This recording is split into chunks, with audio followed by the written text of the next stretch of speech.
আসসালামু আলাইকুম। একটু খেয়াল করলে দেখতে পারবেন শীতকালে অগ্নিকাণ্ড বেশি হয়। চলুন এর কারণগুলো জেনে নেই। শীতে ঘর গরম রাখতে হিটার, কাঠ বা কয়লার চুলা, কেরোসিন বাতি ইত্যাদি বেশি ব্যবহার করা হয়।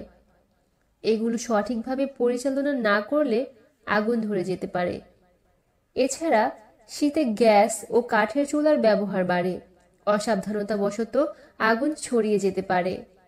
শীতে একসঙ্গে অনেক বৈদ্যুতিক সরঞ্জাম যেমন হিটার, ওয়াটার হিটার ইত্যাদি ব্যবহারের ফলে বৈদ্যুতিক লাইনের উপর প্রচুর চাপ বেড়ে যায়, ফলে হতে পারে শর্ট সার্কিট। শীতে আবহাওয়া থাকে শুষ্ক, যার ফলে খুব সহজেই আগুন ছড়িয়ে যেতে পারে এবং নিভানো কঠিন হয়ে যায়। শীতের সময় বিভিন্ন ভারী ও লম্বা পোশাক পরা হয়, যা আগুনের সংস্পর্শে আসলে সহজেই আগুন লেগে যেতে পারে।